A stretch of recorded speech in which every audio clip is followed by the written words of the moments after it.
Pasuritë e shqiptarëve po i falen një grushti njerëzish. Në siglën Shqipëria 1 euro, individ të veçantë që kanë njohje apo miqësi me pushtetarët, po pasurohen çdo ditë më shumë. Mbi 30 kontrata janë dhënë me qira për 1 euro metri katror për objekte strategjike.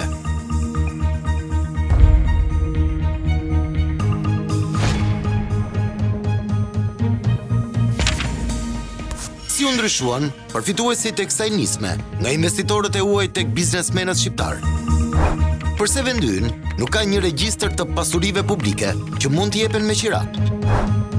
Përse këto kontrata nuk bëhen transparente dhe si fitohet një kontratë e tillë kur nuk ka garë të ndershme?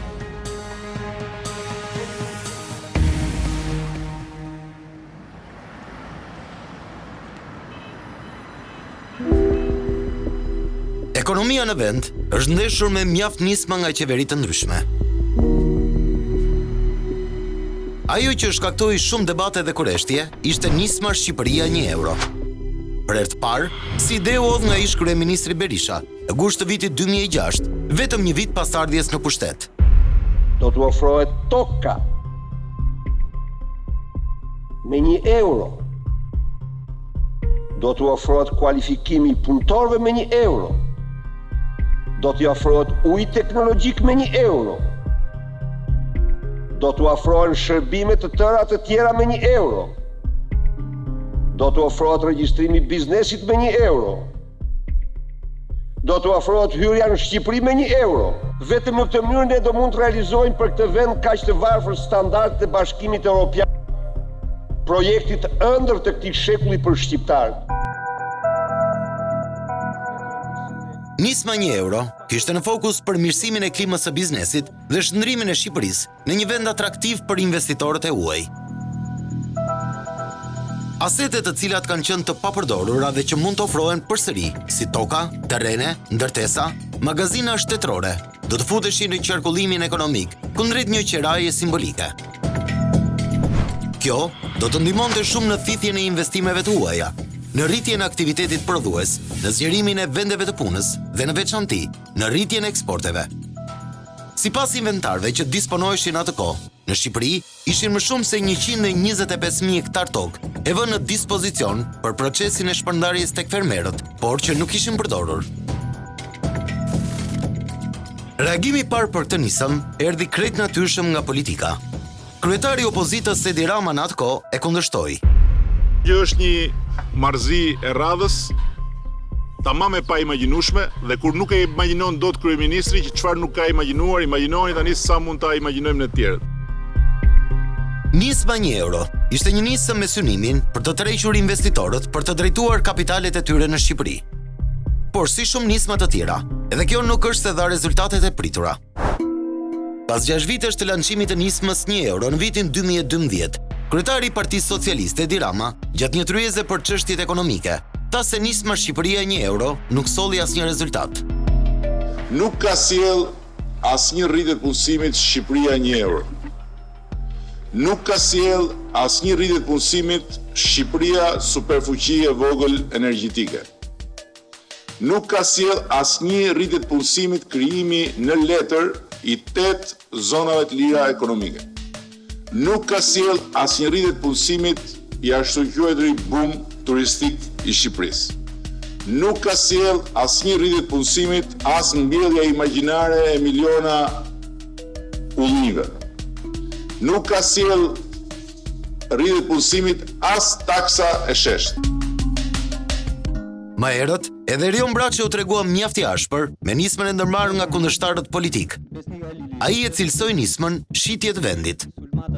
Ju shparat nismën Shqipëria 1 euro, si iniciativën tuaj personale për të tërhequr investimet huaja në këtë vend. Tani duket sikur vendi është në shitje, ndërsa ju ngjani gjithnjë më tepër me atë tregtarin e Zot, që një herë në muaj thret mes pazarit me të lirë, u hap thesë. Shqipëria do bëhet vend i lira. Albania will become the best place for foreign investment. $1 do të jetë çmimi kontratave për investitor në tokë. Nisma Shqipëria 1 euro u shoqërua në kohën e qeverisjes së demokratëve me akuza të forta se prej saj kishin përfituar klientë të qeverisë. Sipas akuzave, mjaft prona me 1 euro u ishin dhënë bizneseve pranë qeverisë. Por, nisma e famshme dhe shumë e debatuar 1 euro nuk u shua. Reaktivizimi i saj u bë nga kritiku i saj më i fortë, nga kryeministri Edi Rama. Gjatë një takimi me investitor italian, Rama konfirmoi se kjo nisëm do të funksiononte edhe gjatë qeverisjes së tij.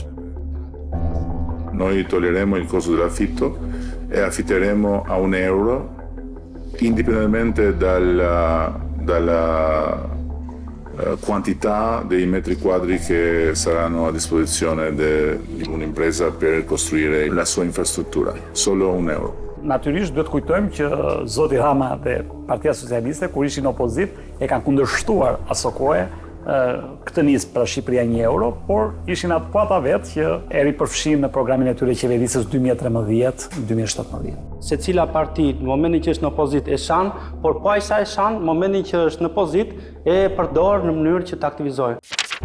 Pas rikthimit tashmë nga qeveria Rama, VKM-ja që jap dritën jeshile për qirat 1 euro është ndryshuar 6 herë për gjatë 2 viteve.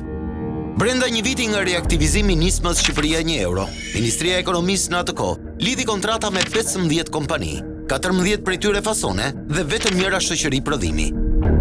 Në momentin që kjo ide u prezantua në publik, qëllimi ishte që të tërhiqeshin investitorë të huaj, të rritej punësimi edhe të krijoheshin parqe të reja industriale, por me sa ne kemi parë gjatë monitorimit që ju kemi bërë si përmarrjeve që kanë përfituar nga këto kontrata, shumica e tyre janë investitorë shqiptar, shifrat e papunësisë nuk janë ulur në vendin tonë dhe shifrat e punësimit apo vendeve të reja të punës që këto ndërmarrje kanë krijuar nuk janë shumë të mëdha, si dhe parqet industriale u harruan.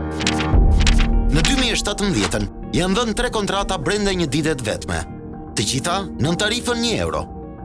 Konkretisht, vendimi i parë ka zyrtarizuar dhënien e plot 40.000 metrave katror të ish ndërmarrjes së rritjes dhe zënies së peshkut në Spital të Durrësit ndaj shoqërisë Naim Tragaj Group. Po me tarifën 1 euro kontrata, është lidhur dhe ajo e dhënies me qirat të 865 metrave katror në NPV-n e Durrësit ndaj kompanisë Alalto Gradimento për një periudhë 10 vjeçare. Kurse me vendimin e tretë të ngjashëm, qeveria i ka dhënë në shfrytëzim qiraje me tarifën 1 euro plot 1650 metra katror të ish ndërmarrjes kimike në Porto Romano të Durrësit, kompanisë Alba Cosmetic 2014 për një periudhë 20 vjeçare. Qeveria Rama i ka dhënë me qira rreth 540.000 metër katror tokë 7 kompanive në vitin 2019 si pjesë e programit Shqipëria 1 euro.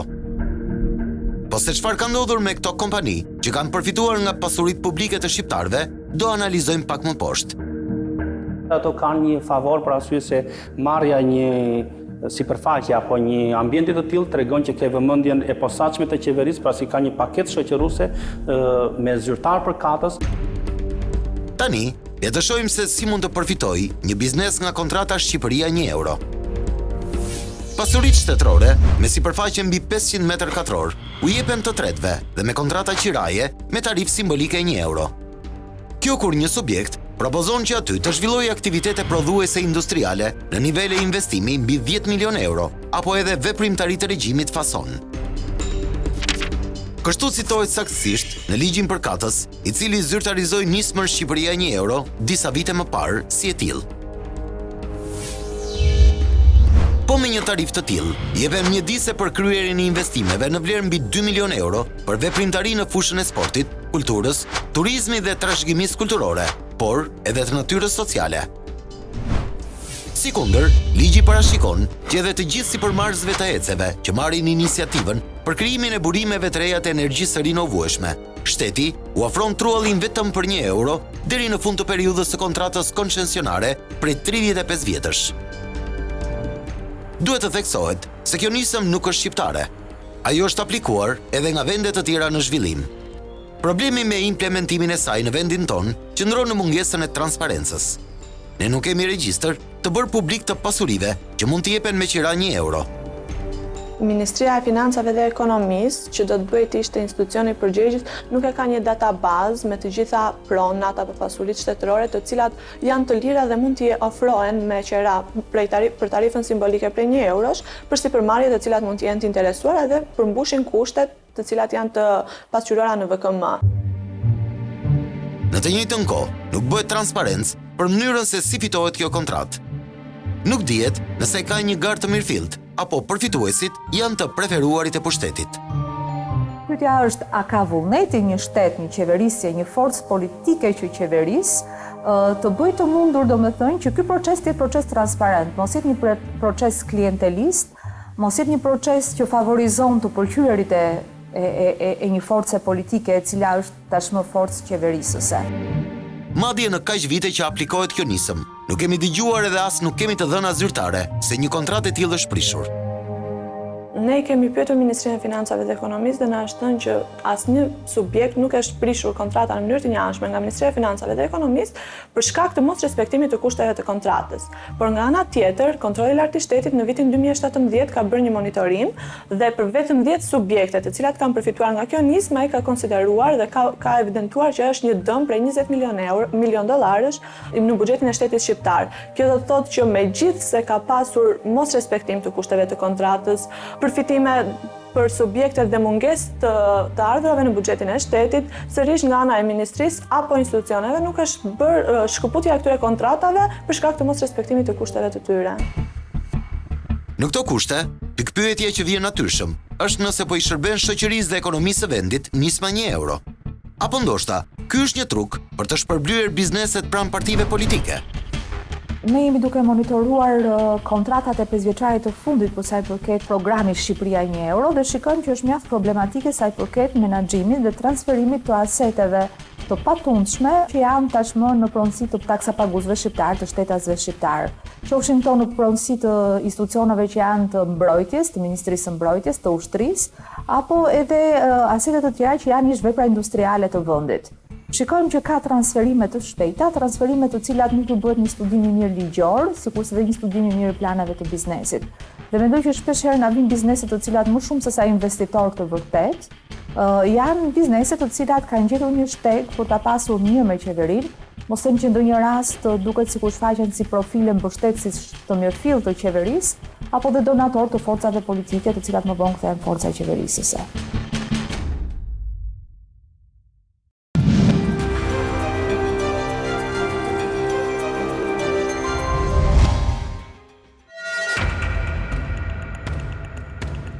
Sipas të dhënave zyrtare, që prej vitit 2014, kur kjo nismë u rijetësua nga qeveria e re socialiste dhe deri në fund të vitit 2019, është dhënë me qira me tarifë simbolike prej €1, një sipërfaqe totale prej 975.050 metra katror, nga të cilat 87.000 metra katror janë objekt dhe pjesa tjetër është truall. Kompanitë që kanë përfituar kanë marrë angazhimin për të krijuar 2698 vende të reja pune. Nëse bëjmë një përllogaritje të thjeshtë, është dhënë mesatarisht 361.4 metra katror pronë publike për të krijuar një vend të ri pune. Janë 31 subjekte, një listë emërore të vënë në dispozicion nga Ministria e Financave dhe Ekonomisë, të cilat janë aktualisht përfituese të nismës Shqipëria €1. Vjen re sigurisht biznese që kanë përfituar më shumë se sa një herë, vjen re biznese që megjithse zotohen të krijojnë vende të reja pune dhe kjo është arsyeja pse ato e kanë përfituar këtë pronë, ato vendet punës që janë krijuar edhe nëpërmjet iniciativave të tjera, ndihmave, mbështetjes për rritjen e punësimit, domethënë nuk i kanë pasur vende pune të parashikuara që në fillim të nismës. Ka problematika edhe me për sa i përket nivelit të investimit që kanë marrë përsipër të investojnë fillimisht dhe sa realisht është investuar. Top Story ka bërë një vëzhgim në disa prej pasurive publike të dhëna me kontratën €1. Fillimisht, kemi udhëtuar drejt qytetit të Durrësit. Sipas të dhënave zyrtare, rezulton se në Porto Romano është dhënë një kontratë e tillë për kompaninë Alba Cosmetic 2014 në nëntor të vitit 2017. Me anë të vendimit të Këshillit të Ministrave numër 665, më 15 nëntor 2017, u miratua lidhja e kontratës €1 për këtë kompani. Alba Cosmetic 2014 do të merrte me qira një ndërtesë me 2 kate, me sipërfaqe ndërtimore 600 metra katror, njësi e ish-ndërmarrjes kimike në Durrës. Afati kontratës është për 20 vjet. Pamjet qenit duke parë i përkasin zonës së Porto Romanos. Këto janë pjesë të objektit që kanë ngelur nga ish-ndërmarrja kimike. Disa janë të pashfrytzuara e disa të tjera janë në përdorim nga kompani private.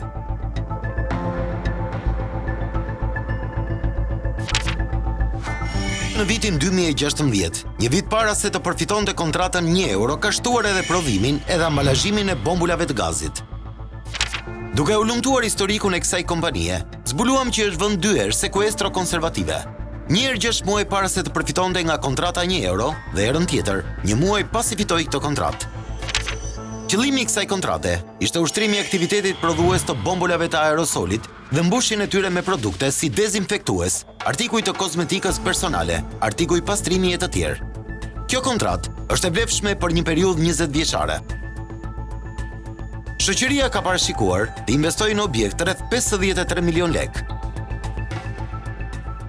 Ndërkohë që shoqëria Alba Kozmetik 2014 SHPK Durrës ka marrë përsipër që në vitin 2019 të ketë të punësuar 50 persona dhe në fund të vitit 2020 numri të punësuarve në objekt do të shkonte në 70 persona.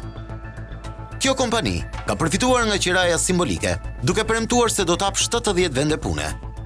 I bie që për çdo 23.5 metra katror të marrë nga kjo kompani të punësoj një person, si dhe në fund ka të drejtën që të privatizojë të gjithë ambientin.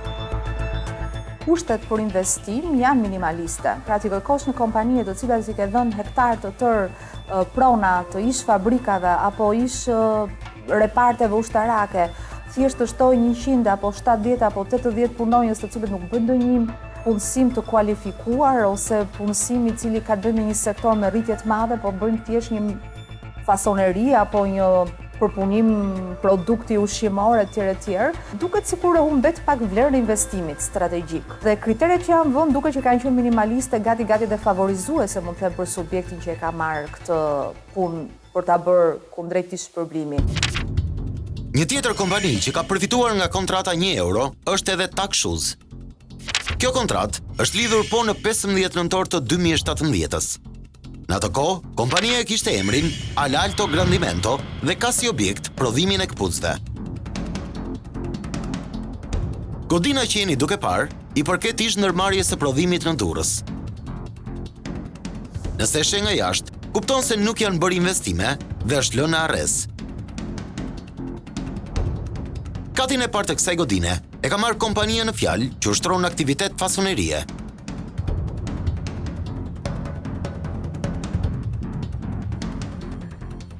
Investimi në total parashikoi rreth 850 milion lek dhe do të përfundonte brenda vitit 2017. Qira Marsi detyrohet që në objektin e marrë me qira të punësoj fillimisht 55 punonjës. Relativisht në hapat e para, që bëhet fjalë për para 4 viteve, kur është marrë godina për 10 vite, ka qenë ndim, eliminon të paktën pjesën e qiras, që është një shpenzim. Pastaj, për në vazhdim nuk është se që ndikon gjë, në vazhdimsi. Thjesht në hapat e parë, ka qenë rreth 60 punonjës, aktualisht jemi 115. Kemi pasur probleme në prezencën e fuqisë punëtore.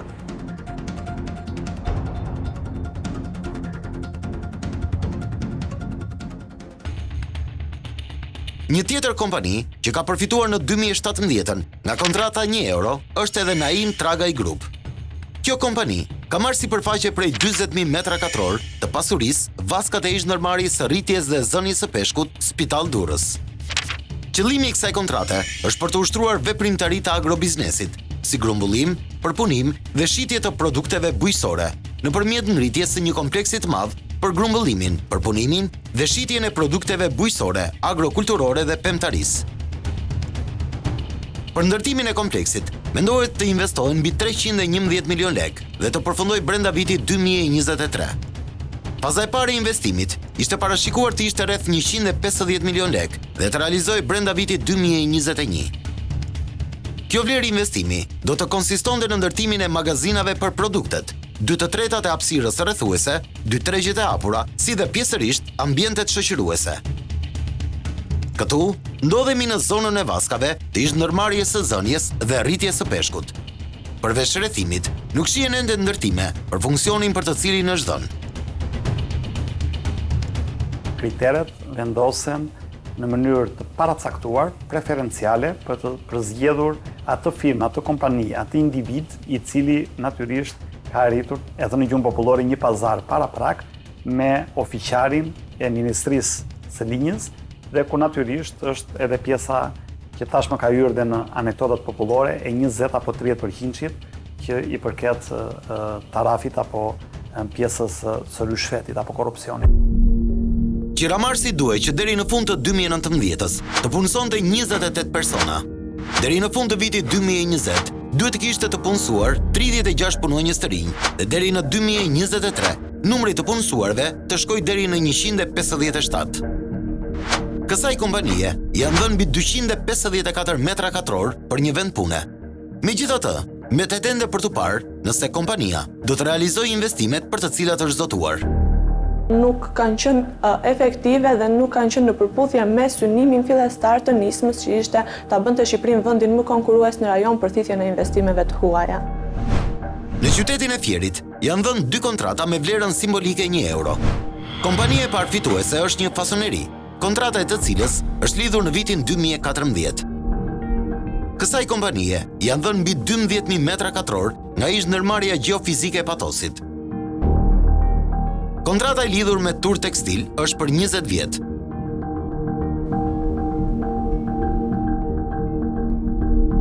Ajo që shohim nga historiku i saj është që në 12 nëntor 2019 kësaj kompanie i është vendosur masa e sigurimit tatimor.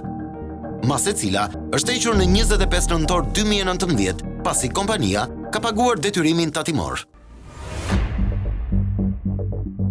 Deri tani, pam investues të cilët nuk mund t'i quajmë strategjik, që kanë përfituar nga kontrata 1 euro.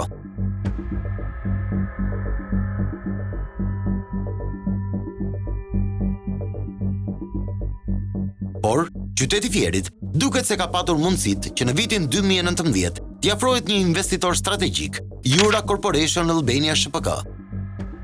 Kjo kompani ushtron aktivitetin e saj në sektorin e prodhimit të sistemeve elektrike dhe pjesëve elektrike për automobil dhe aktualisht e ushtron aktivitetin e saj në 60 fabrika në 11 vende dhe ka të punësuar 28.000 punonjës. Investimi strategjik ka vlerën e mbi 6 milion euro, si dhe ka një plan punësimi për rreth 516 punonjës. Projekti është zhvilluar në pronën e paluajtshme shtetërore të njohur si baza e tubove, një truall me sipërfaqe prej 49.000 metra katror në Zhupan të Fierit. I vetme kompani të paktën në 2 vitet e fundit që ka ardhur është kompania Koreano-Jugore, e cila ka gjetur një krah të lirë të fuqisë punëtore dhe ka shtuar numrin e fuqisë punëtore zonale me jo më shumë se 1200 punonjës. Ndërkohë kjo nuk mund të quhet një sukses i skemës për sa kohë kemi vetëm një dallandyshe. Kjo kompani fillimisht u ndesh me burokracitë e shtetit shqiptar. Ajo u zvarrit për 5 muaj edhe pse kishte lidhur kontratën. Në momentin që kompania kërcënoi që do të hidhte shtetin në gjyq, duket se u gjet edhe zgjidhja që të vazhdonte punën me investimin që ishte zotuar. Kjo kompani që deklaronte që do hapte fillimisht 600 vende pune në zonën e Fierit, por që me kalimin e kohës do t'i shtonte këto vende pune dhe do të merrte në konsiderat edhe hapjen e ndërmarrjeve të reja, fillimisht pati shumë vështirësi, shumë burokraci për marrjen e të gjitha licencave apo lejeve të nevojshme për ndërtimin e kësaj fabrike, derisa në një moment të caktuar problemi, i Jurës, u bë derisa u shkruar edhe te Blombergu. Në qytetin e Elbasanit janë dhënë disa pasuri shtetërore me kontratë 1 euro. Por edhe këtu nuk mund të flasim për investitor strategjik. Madje kemi kompani që kanë përfituar nga nisma Shqipëria 1 euro që janë problematike. Disa prej këtyre kompanive shpeshherë ju është vënë sekuestro për mos pagesë të detyrimeve. Kryesisht, kontrata e lidhur me vlerën 1 euro janë në zonën e ish metalurgjikut në Elbasan. Por nga një zonë prodhimi që ka qenë dikur, tani lulëzojnë fasonerit. Madje, shumë godina të saj janë lënë në arrest në këtë tranzicion të gjatë që po kalon Shqipëria. Një nga kompanitë e fasonerisë e vendosur në zonën e metalurgjikut është Muka 1741. Allianz Resource është kompania tjetër që ka përfituar nga kontrata 1 euro një sipërfaqe mbi 57.000 metra katror. Kjo kompani do të investojë në total 340 milion lek me përfundimin e investimit, ndërkohë që ka marrë përsipër që të punësoj 52 persona. Qëllimi i kësaj kontrate është ngritja e fabrikës së prodhimit të oksideve të zinkut dhe hekur nikelit, montimin e linjës së prodhimit të oksideve të zinkut, të produkteve dhe nën produkteve të mineraleve. Nëse shohim listën e investitorëve që kanë përfituar nga nisma 1 euro, kuptojmë që ka persona që kanë fituar më shumë se një kontratë. Një prej këtyre kompanive është Rozafa. Ajo ka fituar një kontratë në vitin 2015, ku ka marrë me qira 1 euro objekte të Agjencisë së Rezervave të Shtetit në Labinot e Elbasanit. Në 2017, po me kontratën 1 euro, mori edhe pjesën e mbetur të sipërfaqes së Rezervave të Shtetit në Labinot e Elbasanit. Ndërsa gjatë vitit 2019 ka përfituar 2 kontrata nga nisma Shqipëria 1 euro. Bëhet fjalë për ish-repartin ushtarak në Cekres të Gramshit dhe për ish-parkun e minierës së hekur nikelit në Përrenjas. Në çdo kontratë që publikohen, nuk jepet as ndonjë informacion që cilat janë institucionet shtetërore të cilat morën pjesë në vendimarrje dhe në pëlqimin e këtij kontraktori për ta konsideruar një investitor të rëndësisë të kontekstit të ligjit apo të aktit normativ të miratuar në 2008. Pra nuk kemi asnjë lloj rregullimi ligjor, por as rregullim praktik të praktikave të mira që na bëjnë të ditur cilat janë bizneset që konkurrojnë për këtë proces, cilat janë kriteret rast pas rasti të paravendosura dhe në fund të cilat janë pronat për të cilat është parë i nevojshëm ky lloj transferimi i të drejtës për përdorim, i cili shumë shpejt ju jep të drejtën këtyre subjekteve ta kthejnë në një të drejtë jo thjesht e drejtë e transferueshme ose e posedueshme, por një e drejtë që i bën pronar fundor. Lista e bizneseve që kanë përfituar nga kontrata 1 euro është e gjatë. Por ajo që na shqetëson është fakti që nuk ka transparencë për kriteret dhe mbi të gjitha për kontratat që lidhen. Nuk ka një tregues të qartë se përse disa biznese favorizohen më shumë se të tjerët. Në qoftë se do shikojmë, domethënë se çfarë ka ndodhur gjatë viteve të fundit, shikojmë më tepër një interes i investitorëve shqiptar për të përfituar nga ky projekt sesa, le të themi, investitorëve të huaj. Jo se kanë munguar përfituesit e huaj për të marrë, domethënë, për të përfituar nga ky program, por që në numër janë më tepër shqiptar. Domethënë duket sikur kemi një spostim, le të themi, edhe pse është vazhduar në kohë, kemi një spostim të objektivit final. Domethënë tashmë objektivi final është hapja e vendeve të punës, ndërsa kur u prezantua për herë të parë, ishte si objektiv final thithja investimeve të huaja direkte. Transparenca duhet jo të ishte, por të ishte e tillë që të jetë sa më e hapur me qëllimin që operatorët e shumë nëpërmjet konkurrueshmërisë së ofertave të prodhojnë atë që është e vlefshme. Parasysh se çdo operator, pavarësisht se mund të ketë një lidhje direkte apo indirekte me zyrtarët e qeverisë, mund të jetë ai i duri. Duke qenë të hapura, transparenca prodhon më së paku një garë që në fillim të drejtë. Nga ana tjetër, prodhon një vlerë të shtuar për arsye se pronat publike janë pronat të trashëguara nga kontributi i gjithë shqiptarëve në atë moshë që kanë prodhuar moshën e punës. Një tjetër problematik që lidhet me kontratat 1 euro është edhe monitorimi i tyre. Sipas VKM-s, numër 54, datë 5/2/2014, organi përgjegjës për monitorimin e kontratave të qeras është vetë institucioni që e ka lidhur atë kontratë. Por, kjo do thotë që monitorimi bëhet nga njësitë monitoruese që janë institucionet shtetërore, shoqëritë tregtare dhe ish ndërmarrjes shtetërore që kanë në administrim objektet e dhëna me qira ose emfiteoz. Këto institucione ndjekin në vijueshmëri respektimin e kushteve të kontratës së qiras ose të emfiteozës dhe çdo 6 muaj hartojnë akte raportimi. Është, le të themi, një paftësi ndoshta apo mungesë dëshire nga ana e institucioneve publike shqiptare që të monitorojnë këto kontrata. Për çdo kontratë, në fund të 6 muajorit të parë dhe në fund të vitit, njësia monitoruese ka për detyrë të dërgojë në degën e shoqërive publike pranë prefekturës përkatëse një raport të hollësishëm për ecurinë e tyre.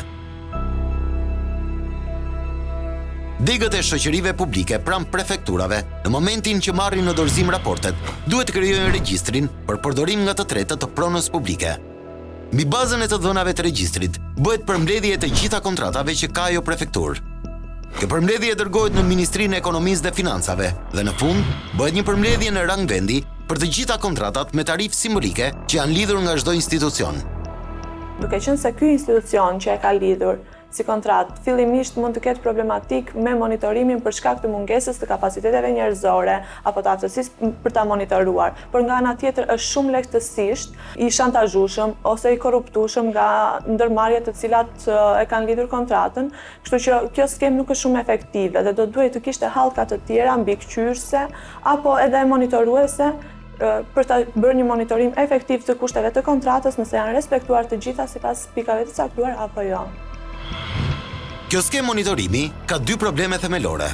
Së pari, njësitë monitoruese të institucioneve që kanë lidhur kontratat nuk kanë kapacitetet për të bërë një monitorim të detajuar të respektimit të kushteve të kontratës.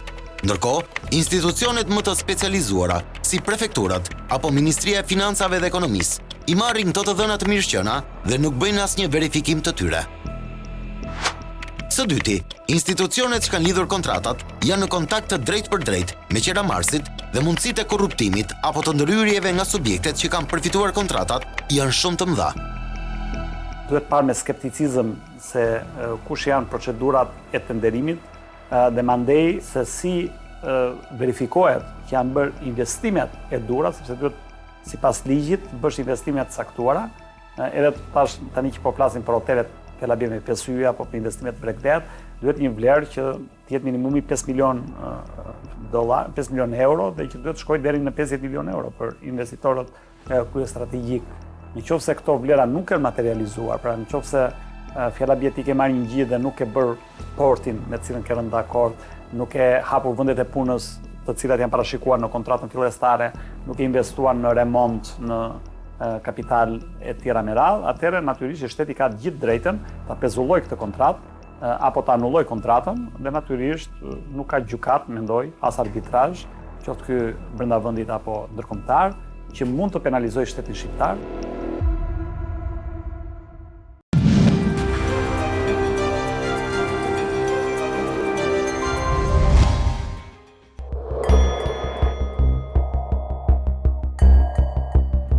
Kontrata e nismës Shqipëria 1 euro kryesisht është e lidhur me një afat 20 vjeçar. Vlera e investimit që subjektet përfituese të këtyre kontratave kanë marrë përsipër është avërsisht 5.4 miliard lek ose rreth 43 milion euro. Ndërkohë që synimi kryesor i nismës ishte krijimi i parqeve industrial.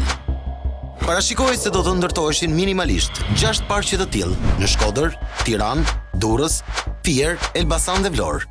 Por ky synim mbeti thjesht në letër. Me ndryshimet që janë bërë nismës, janë lehtësuar edhe penalitetet.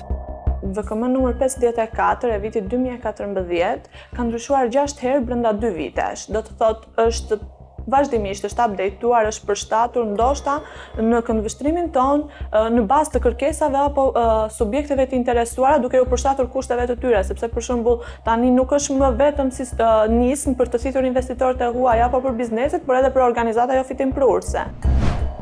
Vlera e garancisë më parë ishte 10% e vlerës së investimit, ndërsa sot është vetëm 2%. Ndërkohë që është vendosur gjobë në vlerën e 50.000 lekëve në vit për çdo vend pune të pahapur nga angazhimi i marrë përsipër. Gjithashtu për mos realizim të vlerës totale të investimit në periudhën e parashikuar në kontratë, subjekti i qiramarrës gjobitet me 10% të vlerës së investimit të parealizuar. Nëse edhe pas 6 muajve investimi nuk realizohet, kontrata zgjidhet duke marrë gjobë në masën e garancisë së depozituar në atë periudhë. Fakti që shteti shqiptar nuk ka prishur asnjë kontratë, nuk do thosë se bizneset janë përmbajtur kushteve të firmosura. Këtë e vërteton edhe një audit i kryer nga kontrolli i lartë i shtetit në vitin 2017. Aty janë evidentuar një mori problematikash lidhur me kontratat e qiras me tarifën simbolike 1 euro. Nga auditimi i dokumentacionit të shoqërive për marrje me qira të pasurisë publike, u konstatua favorizimi tyre nëpërmjet kontratave simbolike favorizuese. Shpallja fitues për kontratat 1 euro është i paargumentuar dhe i pajustifikuar me tregues teknik, ekonomiko-financiar dhe tregues të tjerë që lidhen me burimet e punësimit. Ky problem pastaj thellohet edhe më tepër, sepse nga një anë ti e merr një pronë publike, një pronë që është ndërtuar në të kaluar me djersën e shqiptarëve, me kontribut vullnetar apo le të themi paratë e shqiptarëve, ja udhuron një privati me idenë që ky privat do ta shfrytëzojë këtë pronë për shumë vite, në të vërtetë çfarë ndodh? Ndodh ajo domethënë që këto prona merren në shfrytëzim, në të vërtetë pastaj shkatrohen apo shiten në disa raste, domethënë janë shitur me qindra makineri për skrap dhe prona në vetvete nuk është shfrytëzuar asnjëherë, apo le të themi nuk është transformuar apo nuk është realizuar investimi i premtuar. Gjithashtu nga auditimi, konstatohet se në 7 raste është pallur fitues subjekti vetëm konkurrues, të cilët kanë deklaruar se do të kryejnë investime tepër minimale, që variojnë nga 2.8 deri në 31% të vlerës së përcaktuar në VKM numër 54, datë 5/2/2014, duke mos justifikuar dhe argumentuar në këtë mënyrë edhe çeljen e vendeve të reja të punës. Përgjithsisht, procedurat për dhënie me qira të pasurisë publike kanë filluar në bazë të kërkesave të subjekteve private. Ato nuk janë realizuar mbi bazën e publikimit në buletinet e Agjencisë së Prokurimit Publik për të informuar çdo subjekt të interesuar për zhvillimin apo zgjerimin e aktivitetit në pasurinë publike që aktualisht është e lirë. Kjo mënyrë veprimi ka sjellë si pasojë paracaktimin e shoqërive fituese pa u zhvilluar konkurrencë për të marrë ofertën më të leverdishme për zhvillimin e pronave përkatëse. Sipas kontrollit të lartë të shtetit, këto mangësi kanë sjellë përfitim të padrejtë nga 10 shoqëri dhe të ardhurat të munguara për buxhetin e shtetit në shumën prej 2.4 miliard lek, të cilat konsiderohen të parkëtueshme. Përveç faktit që personat e favorizuar nga politika shfrytëzojnë pasuritë publike, atyre ju lindet drejta e privatizimit të tyre. Duke qenë se janë pronë publike, duhen administruar me sa më shumë kujdes për arsye se çdo qeveri ka të drejtën legjitime për të administruar pronë publike për aq vite sa është qeverisje, por jo as t'i ul vlerën, as ta zblerësoj dhe as ta futën për kanale të tjera të cilat nuk prodhojnë më tasmë të mira për publikun, por prodhojnë në vlera të tjera që deformojnë tregun. Pasuritë shtetërore të dhëna me kontratë qiraje me tarifën 1 euro, u shitën në mënyrë të drejtë për drejtë kontraktuesit nga Drejtoria e Drejtimit të Pronës Publike. Kështu, në variantin e parë, kontraktori mund të privatizoj pronën që është dhënë me qira 1 euro nëse është konsumuar të paktën 5 vite kontrata. Kjo, edhe në rast se vlera e investimit të kryer prej tij është mbi 150% e vlerës së trullit, ka respektuar kushtet e kontratës dhe nuk ka detyrime ndaj shtetit. Në rastin e dytë, kur nuk janë plotësuar 5 vite kontratë, vendimi përcakton se mund të bëhet privatizimi në rast se vlera e investimit të kryer prej tij është mbi 750% e vlerës së trullit. Nëse nga ana e kontraktuesit janë respektuar kushtet e tjera të kontratës dhe ai nuk ka detyrime ndaj shtetit. Shumë lehtë dhe shumë thjesht, duke qenë se edhe monitorim nuk bëhet i vlerës së investimit, ata mund të deklarojnë shifra fiktive, vlerë e investimit që kanë investuar në atë pronë, mund ta marrin në pronësi edhe kontrata e marrëveshja për qeradhënie me vlerë simbolike 1 euro, shfuqizohet dhe ajo tashmë ka kaluar në pronësi subjektit i cili e ka pasur në përdorim. Një tjetër problematik që shoqëron këtë nisëm është edhe mungesa e një databaze, ku do bëhej evidentimi i të gjithë objekteve pronë shtetërore të mundshme për të dhënë me qira.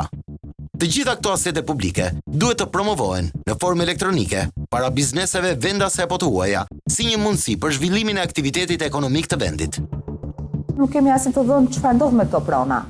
Pasi ato jepen, kalojnë 4, 5, 10 vjet, a shkojnë këto prona dhe kthehen në prona të fituara përmes vendimeve gjyqësore?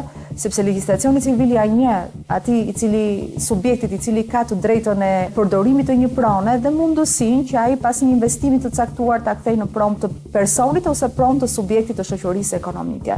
Pra nuk kemi asnjë regjistri publik i cili na jep si është ecuria e aseteve.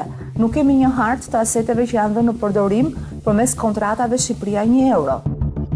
Këtë mangësi e ka pranuar edhe kryeministri Rama, i cili u zotua për krijimin e një regjistri të tillë që në mandatin e dytë të tij. Do të angazhohemi fuqimisht, bashkëpunim me pushtetin vendor pa dallim, majtas apo djathtas.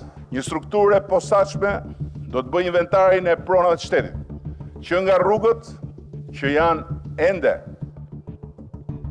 thuhet pronë publike, po misht për topat e sekserve në për hipoteka, deri tek të gjitha tokat e lira bujqësore apo turistike, të cilat nuk mund të lihen më në dorë grabitqarëve, sekserve dhe paralinjve të këtij vendi. Nisma për dhënien e pasurive publike me qira simbolike është një truk që përdoret nga vendet në zhvillim. Një nisëm e tillë është përdorur edhe në Serbi dhe në Maqedoninë e Veriut. Por këto dy vende kanë patur rezultate më të mira se sa Shqipëria.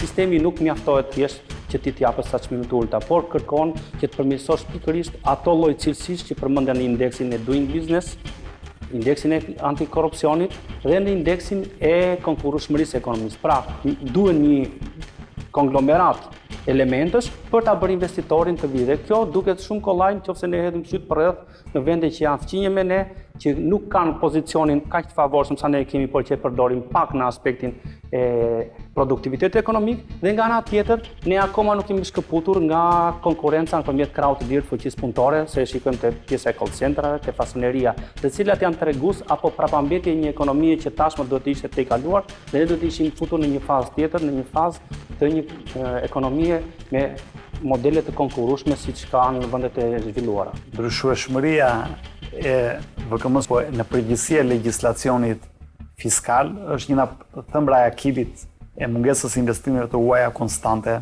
në Shqipëri, por dhe investimeve vendase. Kush është ai investitor i cili do investojë në një vend ku ndryshon legjislacioni fiskal kaq shpesh? Ku është siguria juridike? Shtetit së drejtës, sepse natyrisht gjithë themeli i shtetit së drejtës qëndron te siguria juridike, qëndron te zbatueshmëria e kontratave.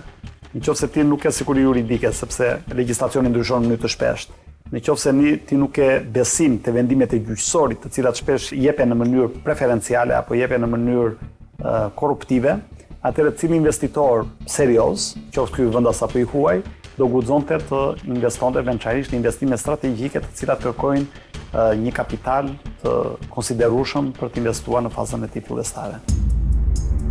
Me mangësitë që ka nismar Shqipëria 1 euro, politika duhet të shtrëngojë duart dhe të mos fal pasuritë e shqiptarëve. Për ndërtimin e gjithë këtyre aseteve publike kanë punuar breza të tërë. Kështu, nuk mund të përfitojë vetëm një grusht njerëzish që kanë lidhje me politikën.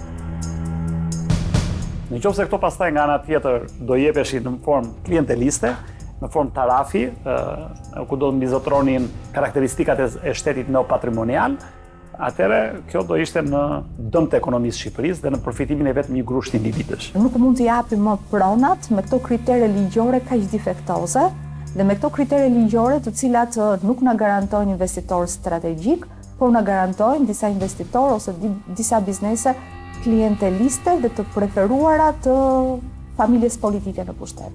Kjo nismë nuk ka respektuar 3 arsyet kryesore të pse ajo është hedhur dhe pse është propozuar që ka qenë investitorët e huaj. Sot ne nuk kemi investitorë të huaj serioz në Shqipëri, nuk dim sa investitorë të huaj kanë ardhur prej kësaj nisme. Sa milion euro kanë investuar këta investitorë të huaj që kanë ardhur nga kjo nismë, që prej idesë dhe prezantimit të saj në publik e deri më sot.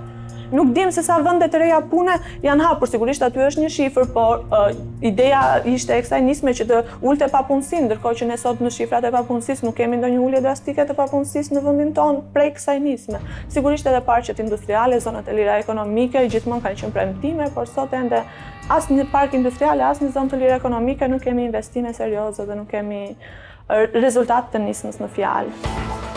Në këtë top story, u munduam të edhim dritë mbi mënyrën se si funksionon nisma Shqipëria 1 euro. Të gjitha të dhënat tregojnë se ajo nuk është në të mirën e ekonomisë së vendit, por përdoret si një trofe për mbështetësit e partisë në pushtet. Kjo nismë është një nismë e cila duhet revizionuar, pra duhet strukturuar, duhet përshtatur dhe të marrë vlerën e vet nëse do ta përdor. Ndërkohë, duke qëndruar kështu siç është, ajo është shumë rudimentare dhe shërben më së shumti për një formë siç akuzohet nga opozita, gjithmonë klienteliste.